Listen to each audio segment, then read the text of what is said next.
Agora a gente vai abrir um espaço aqui para a gente falar sobre um outro assunto, um assunto importante para as famílias, que tem tomado conta do noticiário nos últimos dias, que são os desafios mortais na internet.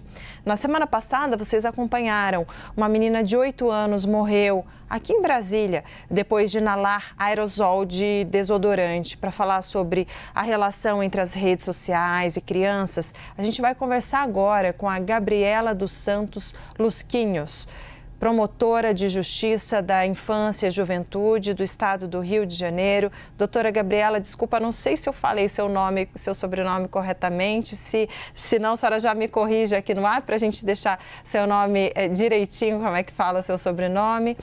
E primeiro te desejar uma boa tarde, obrigada por estar conosco. Importante, né, doutora, essa discussão. Queria saber o seguinte, primeiro lugar, né, é muito difícil, dependendo da idade da criança, isolar a criança completamente das telas. É algo que faz parte do dia a dia das crianças, especialmente maiores. O que fazer? Quais são os principais cuidados que os pais têm que ter nesse tal de controle das telas para crianças e adolescentes também? Boa tarde. Boa tarde, Débora. Boa tarde a todos vocês que nos assistem aqui. É um prazer estar aqui. É um tema de extrema relevância. Nós lamentamos profundamente mais uma menina que foi vitimada através de um desafio online. Esse tipo de crime tem envolvido cada vez mais crianças e adolescentes, tanto como vítimas e também como perpetradoras desse tipo de violência.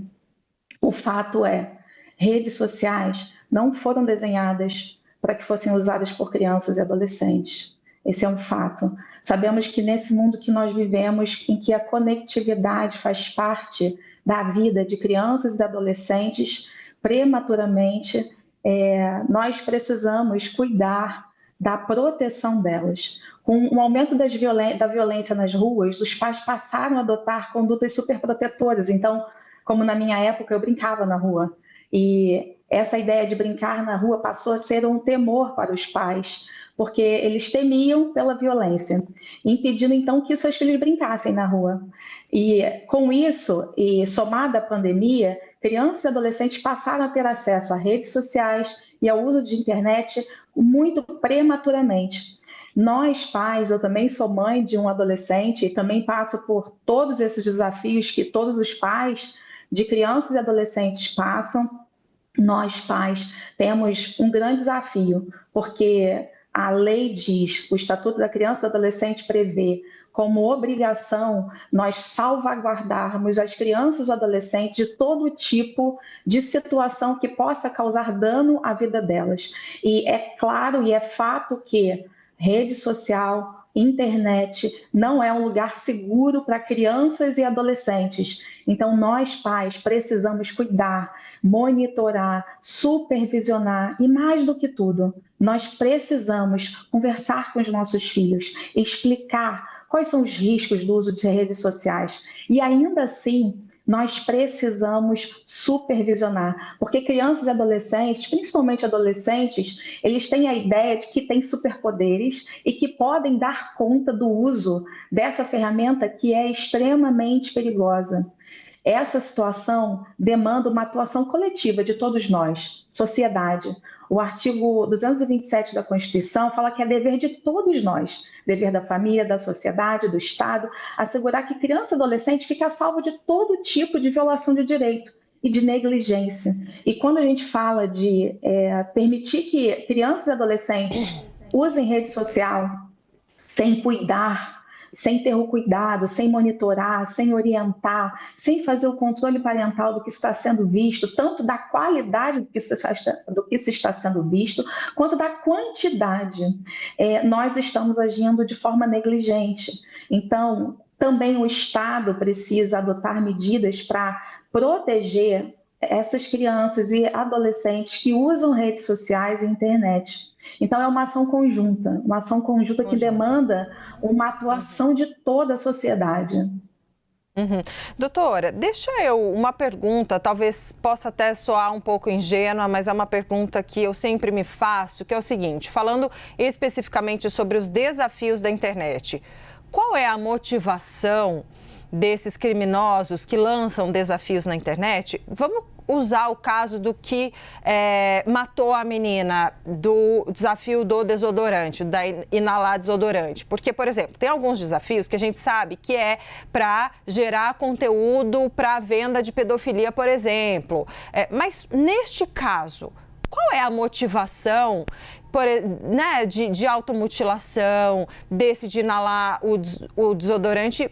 O que está por trás? O que motiva a pessoa a lançar esse tipo de desafio? Sim, sim. Então, muitas vezes esses desafios, eles não estão relacionados somente ao desafio. O desafio, muitas vezes, é apenas uma parte de toda a cena criminosa. Muitos desses autores de crimes e também adolescentes, autores de atos infracionais por meio de redes sociais, por meio digital, eles iniciam muitas vezes buscando nudes de crianças. E a partir daí, ele começa uma série de desafios para impedir que aquela criança saia desse lugar de aprisionamento, para que ela não seja liberta disso. Então, ele quer manter essa vítima isolada.